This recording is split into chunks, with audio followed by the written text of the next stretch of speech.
Welcome to the Civic. Come on in, it's cold outside. I'm Ben Zillman. Nick Ranger. This is Hi, nice to meet you. A lot to look at, so let's get started. We're going to head into the side lounge. The Kalamazoo Civic Players were formed in 1929. At that time, Dorothy Dalton was living in New York City in Greenwich Village, and her father, Dr. W.E. Upjohn, didn't really think that Greenwich Village was the best place for his grandchildren to be raised. So he said, Dorothy, there's a small theatrical company that's formed in Kalamazoo. If you come back to town, I'll build you an auditorium where you and the Civic Players can do their plays. And she came back, and Dr. W.E. Upjohn built the Kalamazoo Civic Auditorium. One of the interesting features of the auditorium is the fact that there are components inside the auditorium that are reminiscent of a circus. When you come in the front doors of the auditorium, you'll notice that there are swags that resemble the entrance to a circus tent. The spindles on the stairway are reminiscent of the spokes in a circus wagon wheel. And they kind of incorporated many of these aspects throughout the auditorium as it was designed and constructed. The side lounge in the auditorium is often used as a gathering place prior to performance and during intermission. In its heyday, parties and social gatherings were held in this room as well.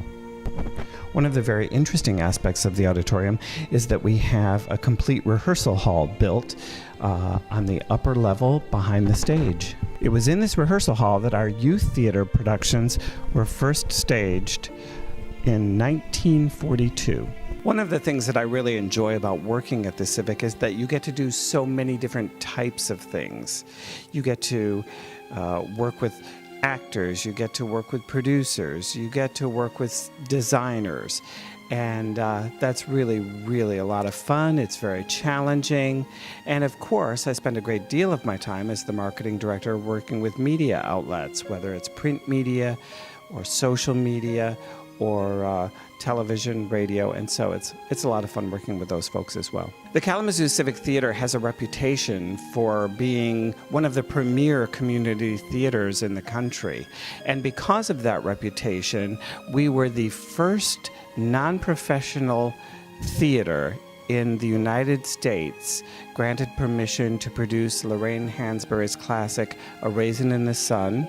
We were also the first non-professional theater in the country licensed to produce Disney's Beauty and the Beast, and we were part of a pilot program. There were 5 community theaters in the country asked to participate in a pilot program with Avenue Q, the Broadway show Avenue Q, and we were one of the first in the country to produce that as well.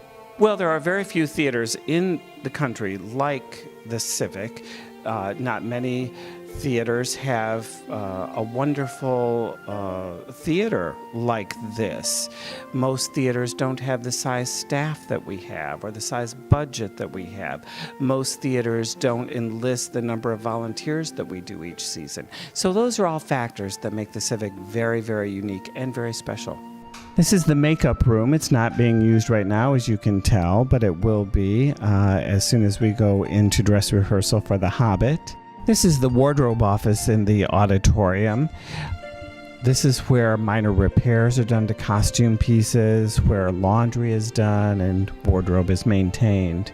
This is also where a lot of the wigs that are used in productions are prepared and maintained as well. This is one of my favorite places in the auditorium. We're directly under the stage. It's called the trap room. And the reason it's called that is because we can take out various pieces and parts of the stage floor and put trap doors in. So if we want to have the Wicked Witch of the West and the Wizard of Oz melt, this is where she would melt to, from the stage level right down to this space. This is also how the musicians enter the orchestra pit. Well, you know, I'm asked all the time about the ghosts here at the Civic, and we, for as long as I can remember, there have been stories about the ghost Thelma. Why it's Thelma, I really don't know. But for as long as I know, as long as I have been around here, Thelma has been around here. And I have only had one interaction. And it involved lights. And let me just say that I was showing a friend around the auditorium. We walked down to the edge of the stage, and I had turned on the work lights. And when we got ready to leave, my friend said, I have to go meet my sister for lunch. And I said, oh, wait a minute, I'll walk you out. I just have to turn off the lights. And right when I said that, every light in the auditorium went out. And that is the truth.